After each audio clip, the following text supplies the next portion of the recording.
The world of trading card games is a ruthless one. Many hundreds have met their fate and died. However, the remains they leave behind never truly vanish from this world. Welcome to Cards from the Abyss! Special double feature. Hey everybody, this is Kodak here, and welcome back to Cards from the Abyss. Today we're going to be having a special double feature. We're going to be looking at a couple of games that come from largely the same kind of headspace, the flawed headspace, that the idea that a card game based on a franchise aimed at girls can't just be a standalone product. No, it has to have like glitter and makeup and slumber parties and stuff. So something you're going to see with both of these games is a very, like late 90s idea of what a girl's product should be. Like I said, you can't just make like a standalone product. There's this weird belief that you have to tie in these other girly things in order to make something that appeals to girls, despite the fact that there are in fact many girls who even at the time were into things like Pokemon and Neopets and all sorts of anime out there who were just fine with plain old trading card games that just had the characters on them. I imagine the Winx Club one is a bit more well known because it was also a collectible for a popular action show at the time, but that's something you're going to see with both of these games, is they have that kind of warped design factor, that kind of toxin that was pretty prevalent around this time. The belief that you couldn't just make a standalone product. I mean, fair if we don't include things like Pokemon or Final Fantasy, things with a known and abundant female audience. It can be difficult to pin down games that are based on girl-skewing franchises. I mean, you could mention the My Little Pony card game, however, the Friendship is Magic audience, I think, was more dominated by men than girls at the time of the height of its success, so I don't know if that really counts as an example. There was actually a Sailor Moon card game that's kind of this weird Pokemon knockoff. I'll see if I can get some more information on that one, but today we are focusing on the Winx collectible card game and Bratz Fashion Party Fever game with super styling collectible cards. So let's start off with the Winx Club one. Winx is probably the better known of the series because Bratz was a line of fashion dolls that eventually got a TV show. Winx Club from the start was a TV show, and it was actually an action show. It is a show about these 5 girls who all go to a magical fairy school in this place called Alfea, and they have to use their fairy powers to fight the bad guys. Like I said, it was very popular at the time. I'm more familiar with the 4Kids dub, which was made around the same time that this game came out. I actually think the 4Kids dub is a little bit better. The voices are a bit more exaggerated for each of the characters, but considering that this is supposed to be like a band of very high variety, a lot of different characters, not only do those exaggerated voices I think work well, but it means I can tell who's speaking without needing to see their face, and that is something that is really important when it comes to voice casting. If all the characters have like really similar voices, really similar sound, it can be hard to pick people out who might be talking. Like if they're looking at the bad guy and you hear their voice, you're not entirely sure who that is. Anyway, Winx Club, I think the fact that it really was like an action show that is unapologetically feminine was a huge source of its popularity. I mean, it was definitely the start of this massive and continuing surge of shows that are about, people going to some kind of magical school, like a group of girls going to some kind of magical school. I mean, there was definitely a certain other series that popularized the idea of a magical school, but the idea that, it's like a school focused on girls is something that was definitely started with Winx. I mean, Winx has a lot of imitators out there. Like I said, the fact that it is an action show, but also unapologetically feminine, I think is also a huge advantage that it has. Same with Pretty Cure out of Japan. You don't have to be like big and manly to save the day. We're going to save the day with rainbows and pixie dust, and you're going to like it. I don't really think that it's a shot in the dark for me to say that either, because Naoko Takeuchi herself straight up pretty much admitted that Sailor Moon, the most famous of these original kinds of shows, was basically her take on Power Rangers, where she took the transforming hero genre and added things that she liked, like romance and girl time and all of that. So there has always been a pretty strong market for these kinds of shows. Winx Club definitely has that. You know, it has like the action with the fights and the tension and stuff like that. So an action series is a fantastic basis to build a trading card game on. It's a, like I said, they definitely have a solid foundation for building a card game, because, you know, if it's a game, you know, you have action characters and tough villains and magical attacks, like, that's exactly the kind of thing you'd put into a card game. The card game is, it's a bit weird. It's something that Negative Legend actually mentioned in his retrospective on the series, but he was never able to get around to talking about the trading card game, so I guess this will be a belated birthday present for him as well. But anyway, this binder I got here, this is not how the game originally shipped. It actually came in a lunchbox, bizarrely enough. This I actually found, like, I think a few years later at a dollar store that had the Winx Club magazines. They had a few of these issues that came out in the United States, but that never really found traction. But, you know, it had the binder in it, and I figured I'd use it for my Winx Club archive. Sadly, all I have here is an archive. I don't have enough to build a deck with, so I can't really show you how that goes. But it's kind of an interesting game, because what you have in this game is you have the character cards. So the central portion of the deck is you have to pick a character to play as. Like, this would be Bloom. On the other side, we have all of Stella's cards. You could also play as Flora, but you have to pick one character. You can't mix them all together. And what you do is you take these character cards and you set them out in front of you, and your goal is to basically get these characters ready. So what's happening is it's this sort of scandalous little thing where the Winx Club girls are off to have a secret midnight duel with their arch nemesis, the Tricks, a trio of evil witches who go to the Cloud Tower Academy. At least they did in the first season, but, you know, they were like the main antagonists of the first season, so they got expelled at the end. You can bet that much. But the idea is you are supposed to build your characters together by attaching to them support cards that represent the other characters. Like, for example, my Power 5 Bloom needs a happiness card that matches these hearts here, so I would use this Stella card to match that there. So the goal is to get an entire player built to get it ready to take on the witches. And this is done by drawing. You actually draw a full hand of. You draw back up to 6 cards at the start of each turn. You also get a dice and a special ring that goes on your pinky finger, which I sadly do not have. Hey, guys, this was 18 years ago. I didn't know I was going to be doing a YouTube series about card games like this back then.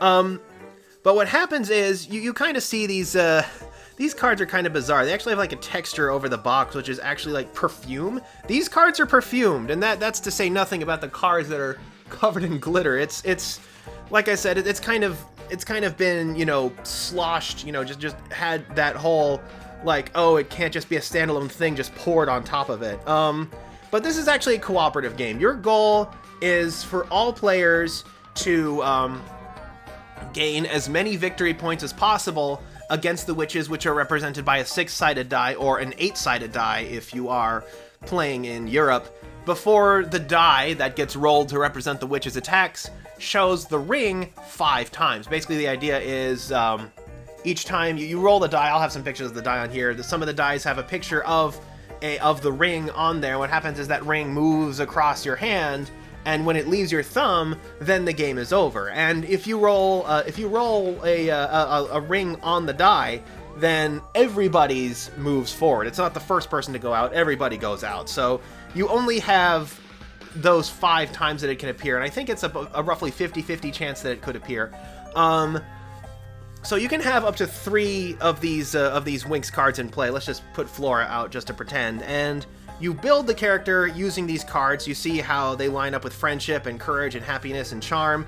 They all line up with each other. And these characters, especially these stronger characters, have a thing where they have to specifically match the character. Like, you have to match Muse's courage there. You can see, like, the music notes. You have to match Techna's, I guess, whatever technological thing this is supposed to be, and Stella's hearts here, and Flora's flowers to make the last one.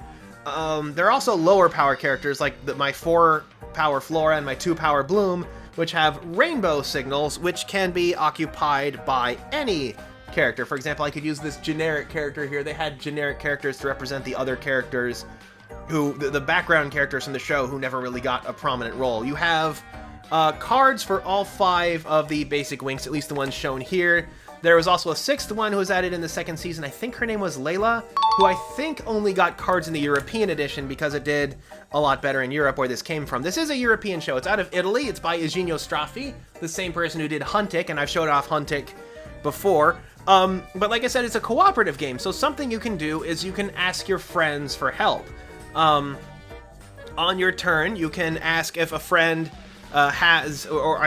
which is it? It's on somebody's turn. You can ask if a friend, like if another player, has the card you're missing. Like if this bloom is still missing its flora to go together, its charm flora, but one of the other players has that in their hands. What they do is they have to do what I think is maybe this game's dumbest mechanic, is they can give you the card, but you have to perform the truth or dare question on the card in order to do it. Like you see, tell me the last time you felt really brave, give me a song about friendship, make up a happy dance, and teach me the steps. As if they needed to add additional social features to a cooperative card game. Like, I don't know why they insisted on adding like this slumber party nonsense here, because you want to know something that girls do at slumber parties? Play card games. You didn't need to add this. And not to mention, this completely destroys the idea of like any kind of competitive or organized play. I mean, you're not going to have competitive, it's a co-op game, but the idea that you're having to, you know, ask people personal questions and stuff, that's not gonna fly. I mean, I like the idea that other players can contribute to each other. That definitely adds a bit of that counterplay, a bit of that interest to it. So in that case, if you do the thing, then you can take the other player's card, and they actually have like a little arrow down here. It almost looks like something you're supposed to use for a scan device, but what you're supposed to do is aim the card at the player it belongs to. So if I tucked my flora down here and aimed it at the person I received it from, I like it. It's a kind of a considerate thing. It's nice to have. It's something that I do in card games, is I make it so that cards always face their owner. So if I like take control of somebody else's card, like with my Magic the Gathering, I think my Lorwyn Fairy deck, I would make it so that the card still faces them. But with the advent of card sleeves, you know, there's like colored card sleeves and custom card sleeves. It's pretty easy to tell whose cards belong to who. So that's not necessarily the problem it used to be. Now, what happens is when a Winx character is complete, automatically at the end of the turn, they launch an attack against Cloud Tower. And what happens is Cloud Tower has a 6-sided die that counts from 0, that has numbers as low as 0 and numbers as high as 8. And what happens is they roll that dice, and if your character had a higher number than the dice roll, then you win. You add the character's power to the combined victory point total, and these cards all get discarded. They get sent to your discard pile, and since you do redraw your entire hand at the end of each turn, that does mean that you do reshuffle your deck if you run out of cards. If they lose the fight, however, the cards are similarly discarded, but the cards instead get placed under Cloud Tower and held prisoner. They get held there until another die roll reveals a key, which allows these to go back to the discard pile. Now, there's a pretty obvious optimal strategy with this game, and that is where you build your entire team so that they are just about ready to go.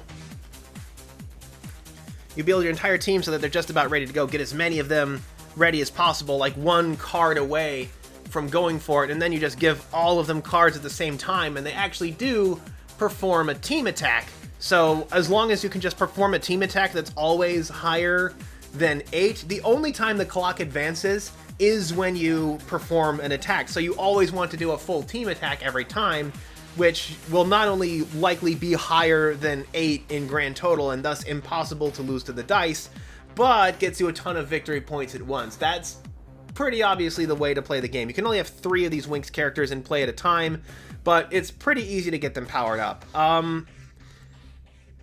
I think I've already kind of pointed out the game has some ideas, like the idea of needing like needing assist cards in order to get a card powered up to play, but kind of the obvious one is, aside from, you know, the weird glitter and, you know, slumber party stuff, is none of these characters that you actually play as feel special. Like, there's no difference between playing as Stella, or playing as Flora, or playing as Bloom. There's nothing like really that sets these characters apart at all. There's nothing distinct about these characters, which is kind of weird considering that the show is about how these different characters, you know, the things that make them different are how they're able to help each other out, is everyone has their own specialty, their own interests, their own personality, and those things are what come together to help them solve their problems. So the fact that the characters essentially play identically is kind of an issue.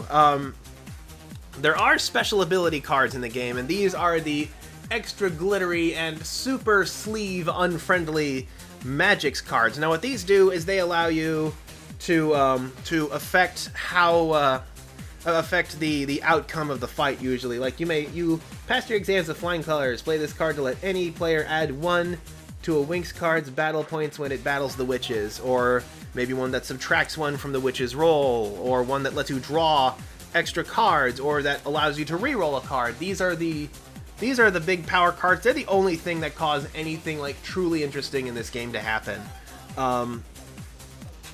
And like I said, they come with this isn't like foiling. This is like straight up like glue and glitter on the cards. It actually makes them look kind of crude. I don't know if these are perfumed as well. No, they're not. It's these cards. They actually have like a textured card box that you can tell is like a perfume sample on there. Which, whoa, oh, wow. They're actually still pretty potent. I guess it's because I've kept them in sleeves this whole time, but yeah, that's about the extent of it. It's not a very complex game. It's like I said, it's very easy to overcome the computer. There's nothing really special going on with each of the characters. I do like the idea that other players can give you a helping hand, can play assists onto you, but not the fact that you have to answer like a truth or dare question. There's also the fact that the card text here does add that bit of flourish there that has nothing to do with the card effect.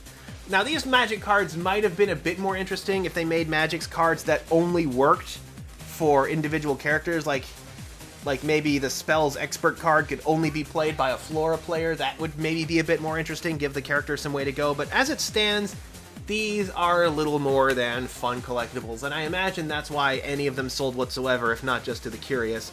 Like I said, it lasted longer in Europe, although things that are made in Europe tend to last longer in Europe.